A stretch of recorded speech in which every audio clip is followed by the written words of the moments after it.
오늘은 마가복음 44번째 시간으로 끝까지 견디는 믿음이라는 주제로 마가복음 강해 시간을 갖도록 하겠습니다. 특별히 오늘부터 우리 교회력으로 제2수요일이 되었습니다. 이 제2수요일이라는 말은 사순절이 시작되는 날인데 부활절 전까지 40일간의 회개와 절제의 여정을 열게 되는 첫날입니다. 교회력으로 오늘부터 사순절이 시작되는 셈이라는 것이죠. 조금 더 우리가 제2수요일에 대해서 알아보도록 하겠습니다. 이 제2수요일의 의미는 회개, 또 하나는 겸손, 또 다른 하나는 죽음의 인식을 강조하고 있습니다. 이마에 죄를 바르면서 다음의 말씀을 선포하게 됩니다. 창세기 3장 19절 말씀, 너는 흙이니 흙으로 돌아갈 것을 기억하라. 마가복음 1장 15절 말씀, 회개하고 복음을 믿으라.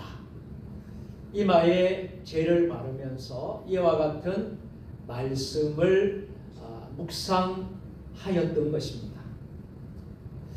우리 인간의 유한함을 기억하고 하나님 앞에서 우리 자신을 겸손히 낮추는 날이 바로 제2수요일, 다른 말로 하면 성회수요일이라고 하는 것입니다. 왜 제2수요일에 죄를 사용하였겠습니까? 성경에는 나오는 이 죄는 회개와 애통의 상징을 말합니다. 우리가 불을 태우면 이제 나중에 뭐가 남죠? 죄가 남게 되는 거예요. 성경에서 이 죄는 회개와 애통을 상징합니다. 우리가 욥기 성경을 읽어보면 욥기 42장 6절에 티끌과 재 가운데서 회개하나이다 라는 말씀이 있고, 또 다니엘서 9장 3절을 읽어보면 금식하며 베옷을 입고 죄를 무릅쓰고 라는 말씀이 있습니다. 이 죄라는 것은 보통 종료주일에 사용한 종료가지를 태운 재를 만들어 영광 그리고 겸손, 회개의 신앙의 여정을 상징하고 있습니다. 우리는 제2수요일을 시작하면서 사순절을 어떻게 우리가 보내야 하는가, 이 40일 동안 우리가 어떻게 보내야 할 것인가 하는 목적이 분명히 있습니다.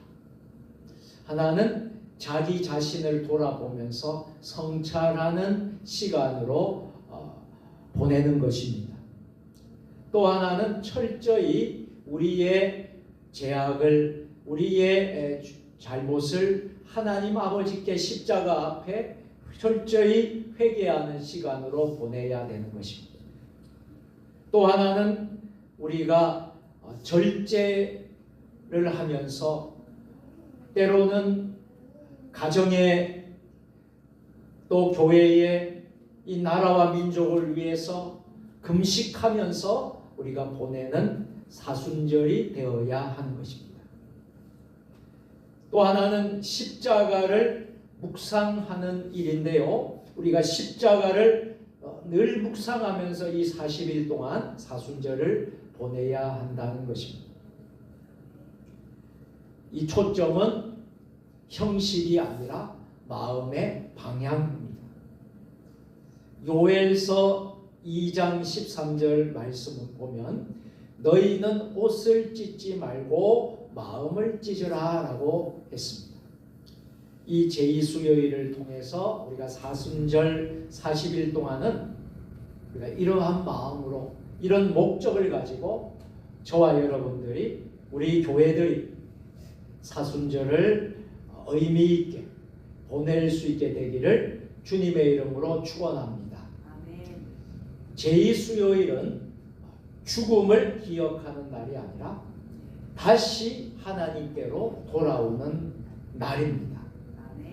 제2수요일은 우리는 죄에서 시작되었지만 십자가에서 새 생명을 얻었습니다 라고 고백하는 절기가 바로 사순절, 우리가 오늘 첫날 제2수요일의 의미가 되겠습니다. 자, 오늘 말씀으로 다시 돌아갑니다. 오늘 우리가 읽은 13장, 전체 13장을 보면 제목을 붙일 때에 감람산 강화 혹은 종말설교라고 불리는 말씀이 마가복음 13장 내용입니다. 그러나 오늘 우리가 읽은 본문은 단순히 종말의 시간표를 알려주는 말씀이 아닙니다. 오늘 우리가 읽은 말씀은 마지막 시대를 살아가는 제자들의 삶의 태도, 그리고 신앙의 본질을 가르쳐주는 말씀입니다.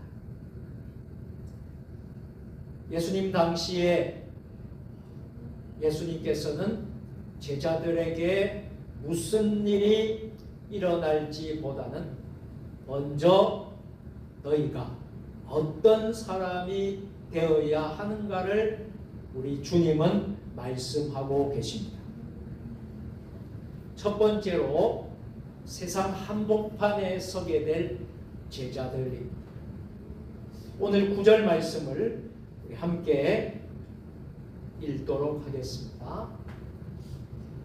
너희는 스스로 조심하라. 사람들이 너희를 공회에 넘겨주겠고 너희를 회당에서 매질하겠으며 나로 말미암아 너희가 권력자들과 임금들 앞에 서리니 이는 그들에게 증거가 되려 함이라. 아멘. 예수님은 우리 제자들에게 앞으로 다가올 환난을 예고하고 있습니다. 여러분, 우리가 신앙생활을 한다는 것은 우리를 세상 밖으로 빼내는 것이 아니라 오히려 세상의 중심으로 우리를 보내는 것입니다. 그래서 오늘 여기에서 너희는 스스로 조심하라 라는 말씀이 나오는데, 이 조심하라 라는 헬라어 원어를 보니까 블렛 페테라고 합니다. 이 블렛 페테라는 말은 깨어 주의 깊게 바라보라, 영적 경계 상태를 유지하라 라는 뜻입니다. 우리 주님이 제자들에게 너희는 스스로 조심하라 라고 한 것은 깨어 있어 주의 깊게 바라보라 하는 거예요. 또 영적 경계 상태를 늘 유지하라, 이런 말씀을 하신 것입니다. 여러분, 신앙생활은 방심하는 순간에 무너질 수 있다는 거 잊지 마시기를 바랍니다. 사도행전 7장을 보면 초대교회 7 집사님 가운데 스데반 집사의 말씀이 나옵니다. 이 스데반은 공회 앞에 서게 되죠. 예수 그리스도를 복음을 전하다가 핍박을 받아 공회 앞에 서는 스데반 집사님, 그는 죄인이 결코 아니었지만 복음을 전했다는 이유 때문에 고발당했습니다. 그러나 스데반의 그 자리는 인간적인 모습으로 볼 때는 패배의 자리였을지 모르겠지만, 그러나 그 자리는 패배의 자리가 아니라 증인의 강단이었습니다.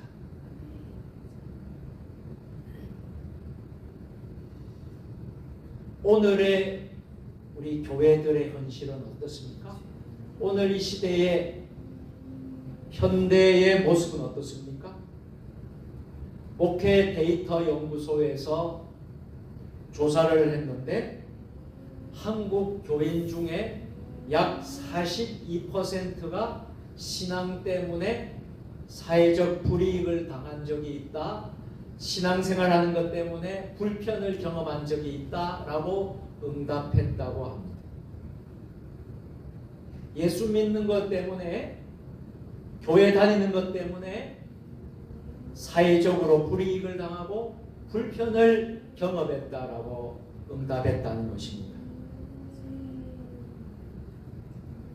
한국 기독공보 역시 직장 생활하고 학교 생활하고 공적 영역에서 내가 그리스도인이다, 내가 예수 믿는 사람이다, 신앙을 드러내는 것이 점점 더 어려워지고 있다라고 분석했습니다.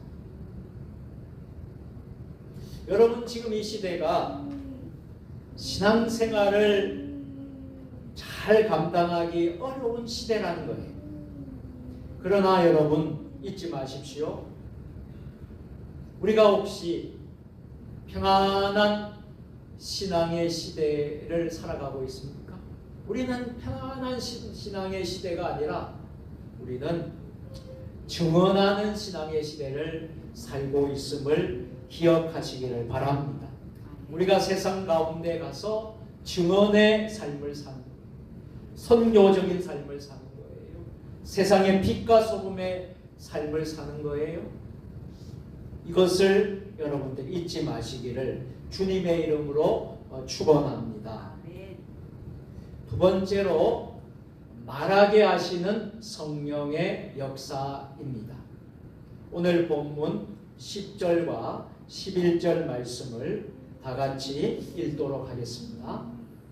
또 복음이 먼저 만국에 전파되어야 할 것이니라. 사람들이 너희를 끌어다가 넘겨줄 때에 무슨 말을 할까 미리 염려하지 말고 무엇이든지 그때에 너희에게 주시는 그 말을 하라.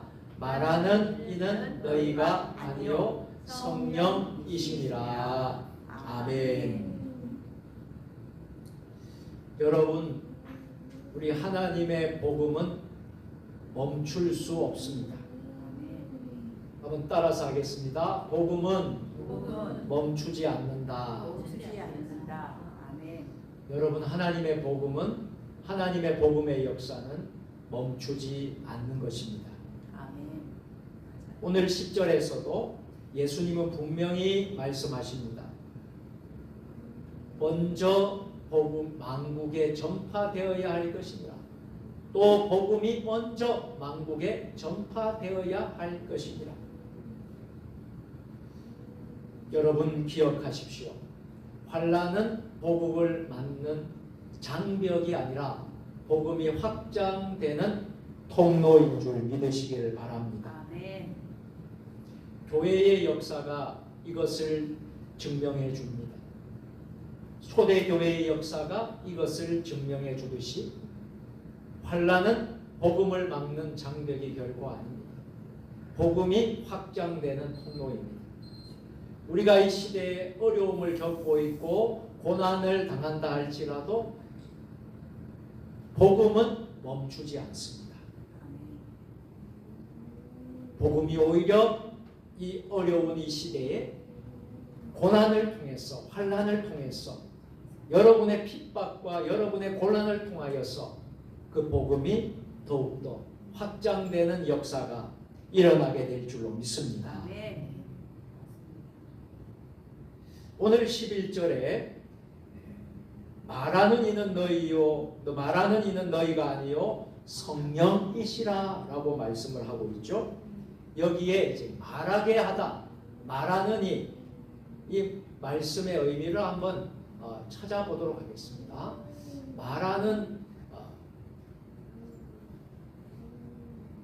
말하게 하시는 이라는 표현은 어떤 표현이 있느냐 하면 헬라어로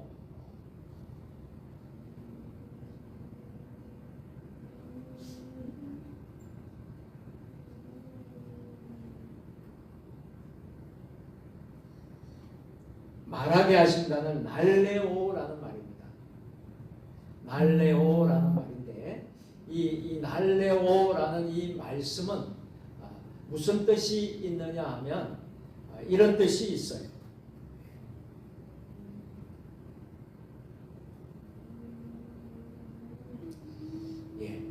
즉흥적인 말이 아니라 성령께서 주도적으로 발화하신다, 이런 뜻이에요.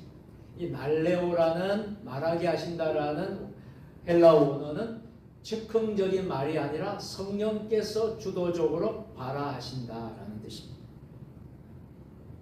그러니 우리가 준비된 원고가 아니라 의존하는 마음으로 서는 것입니다. 철저히 저와 여러분들은 성령의 주도하에 우리가 사명을 우리가 감당해야 될 줄로 믿으시기를 바랍니다. 우리가 존경하는 디트리트 보네퍼 목사님께서 여러 책을 쓰셨는데 그 책 가운데 나를 따르라는 책에서 디트리트 보네퍼 목사님은 이런 말씀을 기록을 했습니다. 우리 화면을 보고 다 같이 함께 하도록 하겠습니다. 그리스도를 따르는 제자는 안전을 계산하지 않는다. 그는 부르심에 순종할 뿐이다. 아멘. 이 말씀을 깊이 우리 가슴 속에 새겨보면 우리 신앙에 참 특별한 의미를 깨닫게 될 것입니다.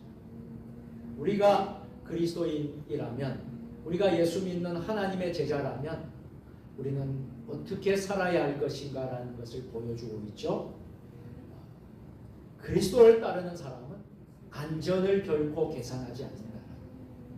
어떤 면에서 위험도 감수하고 고난도 감수하고 십자가도 감수하면서 그저 하나님의 부르심에, 주님의 그 부르심에 순종하며 나가는 사람이 바로 저와 여러분인 줄 믿습니다. 참 아주 우리에게 새겨드려야 될 그런 귀한 말씀이라고 생각을 해봅니다. 목회 데이터 연구소에서 조사를 했는데요. 정기적으로 성경을 읽고 기도하는 성도의 비율이 얼마나 되는가? 약 35%가 정기적으로 성경을 읽고 기도하는 성도였다라고 합니다. 나머지 65%는 그런 삶을 살고 있지 않다는 것이죠. 그러나 흥미로운 점은 신앙적 위기가 찾아왔을 때에 그 신앙적 위기의 그 상황을 경험한 성도일수록 오히려 말씀을 붙들고 기도 생활하는 것, 이것에 더욱더 의존도가 높아졌더라. 이 말씀은 무엇을 의미하는 말씀일까요?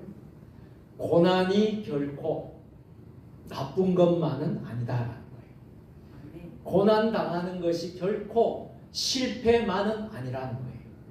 우리가 고난을 겪으면, 우리가 환난을 겪으면 더 주님을 가까이 하고 더 하나님 말씀을 붙들려고 하고 더 하나님 앞에 엎드리려고 한다라는 말씀을 보여주는 것이죠. 우리가 편하면 편할수록 아무런 문제가 없고 여러분 편하면 좋을 것 같지만 오히려 우리의 신앙에 있어서는 신앙이 무너질 수 있다. 신앙이 나태해지고 게을러질 수 있다. 이것을 기억하시기를 바랍니다. 한번 따라서 해볼까요? 위기는 성령의 음성을 가장 선명히 듣는 시간이다. 할렐루야. 위기 때에 우리 주님의 음성, 성령님의 음성을 가장 선명히 들을 수 있는 시간이 된다. 우리에게 간절함이 있습니까? 우리에게 절박함이 있습니까? 우리에게 정성이 있습니까? 그럴 때에 성령의 세밀한 음성을 우리가 듣게 된다라는 거예요. 우리가 드려지는 이 예배, 우리가 주일 예배, 수요 예배 할 뿐만 아니라 우리 공적인 모든 예배 속에서 우리의 간절함, 우리의 절박함, 우리의 정성이 이 예배 가운데 있을 때에 우리는 하나님의 음성을 들을 수 있게 될 줄로 믿습니다. 자, 마지막 세 번째로 끝까지 견디는 자가 받을 구원이 있다라고 오늘 본문에 말씀을 하고 있습니다. 12절과 13절 말씀을 우리 다 같이 읽도록 하겠습니다. 형제가 형제를, 아버지가 자식을 죽는데 내주며 자식들이 부모를 대적하여 죽게 하리라. 또 너희가 내 이름으로 말미암아 모든 사람에게 미움을 받을 것이나 끝까지 견디는 자는 구원을 받으리라. 아멘. 따라서 해보실까요? 끝까지 견디는 자는 구원을 받으리라. 아멘. 끝까지 견디는 믿음이 있느냐 없느냐 하는 것이 중요합니다.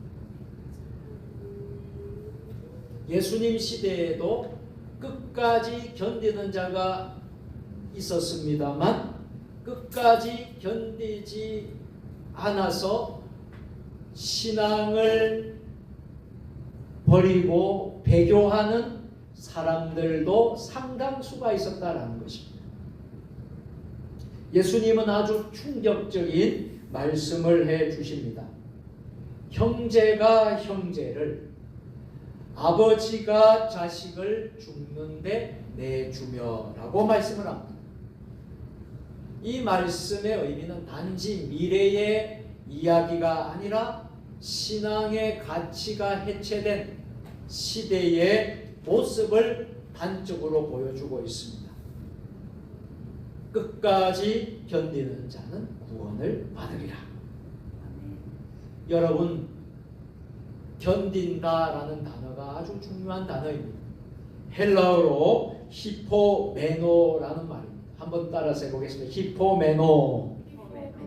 이 견디다라는 말인데 이 견디다의 뜻은 아래에서 버티다, 짐을 지고 끝까지 남아있다라는 뜻입니다. 여러분, 우리가 믿음 생활을 할 때 견딘다라는 것이 무엇입니까? 아래에서 버티는 믿음을 말합니다. 짐을 지고 끝까지 남아있는, 끝까지 포기하지 않고 인내하면서 마지막까지 승리하는 것, 이것이 바로 견디다라는 말씀인 줄 믿습니다. 저는 우리 세종주님의 교회 모든 성도들이 히포메노, 이 견디는 믿음을 모두 가지시기를 바랍니다. 주님 부르시는 그날까지 한 사람도 무너지지 마시고 견디는 믿음을 통하여서 끝까지 남아있는, 끝까지 버틸 수 있는 여러분들 다 되시기를 주님의 이름으로 축복합니다. 한국 기독공보 통계를 보았습니다. 그 기독공보 통계를 보니까 최근에 한 10년 동안 우리 청년층, 우리 2030 세대죠. 이 청년층 교회 이탈률이 30% 이상 증가가 되었다라는 통계입니다. 교회마다 청년들이 교회를 떠나고 있다라는 거예요. 그러나 동시에 끝까지 남아서 교회 공동체에서 신앙을 지킨 사람들은 어떤 사람이냐? 삶의 회복력이 높고 정서적인 안정도가 더 높았다라고 하는 것입니다. 끝까지 견디고 끝까지 신앙을 지킨 사람이 이러한 결과를 얻게 되었다라는 것입니다. 한번 따라서 합니다. 신앙은 속도가 아니라 지속성입니다. 여러분 신앙생활은요 빨리 간다고 여러분 다 된 게 아니에요. 신앙은요 연속성이 있어야 되고 지속성이 있어야 돼요. 여러분의 신앙이 금년만 신앙생활하고 끝내는 신앙이 아니잖아요. 우리의 신앙은요 언제까지 가야 됩니까? 하나님 부르시는 그날까지. 아멘. 믿으십니까? 아멘. 그 여정 가운데 얼마나 많은 위기도 오고 얼마나 많은 시련도 오고 시험도 오겠습니까?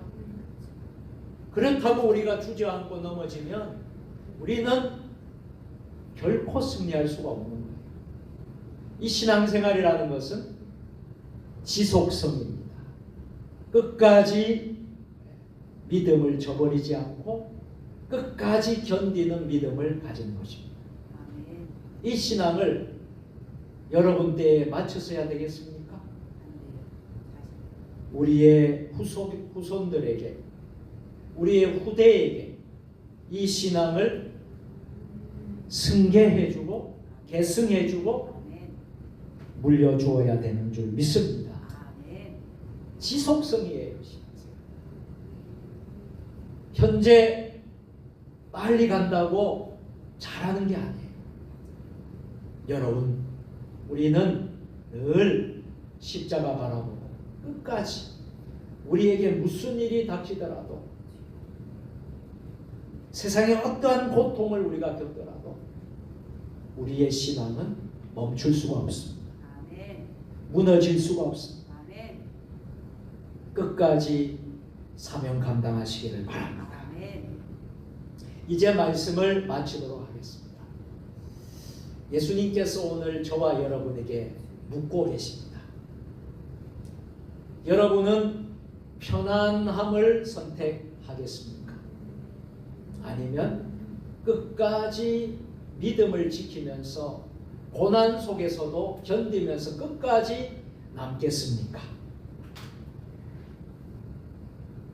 믿음의 승리는 박수 받는 순간이 아니라 버티는 하루하루 속에서 완성되어지는 것입니다. 아멘. 따라서 하시겠습니다. 끝까지 견디는 자는 구원을 받으리라. 구원을 받으리라. 아멘. 오늘 이 말씀을 여러분 마음속에 새기고 우리의 신앙을 끝까지 견디면서 믿음으로 승리하시고 또 이 믿음의 신앙을 우리 후손들에게 다음 세대들에게 바톤 타치를 해드릴 수 있는 우리가 우리의 신앙을 물려줄 수 있는 저와 여러분들 이 특별히 이 설명절 기간에는 온 가족이 모이고 또 가족이 함께 은혜를 나누지 않습니까? 이 신앙의 공동체가 되어서 우리의 신앙이 대대로 흘러갈 수 있는 우리 세종 주님의 교회 믿음의 식구들이 다 되었으면 좋겠습니다. 그러기 위해서는 우리가 끝까지 견디는 자는 구원을 받으리라. 끝까지 견디는 믿음. 이 믿음을 우리 마음속에 새기는 오늘 수요 예배가 될 수 있기를 주님의 이름으로 축원합니다. 아멘. 기도하시겠습니다. 사랑의 주님, 흔들리는 시대 속에서 우리의 믿음이 결코 가벼워지지 않게 하옵소서. 피하지 말게 하시고 도망치지 말게 하시고 성령님을 의지하여 끝까지 서게 하옵소서. 초대교회의 믿음의 신앙의 선배들을 본받았어. 우리의 신앙을 끝까지 지키며 우리의 후손에게 다음 세대에 잘 물려줄 수 있는 우리 세종 주님의 교회가 되게 하여 주옵소서. 예수 그리스도의 이름으로 기도드리옵나이다. 아멘. 교회 소식을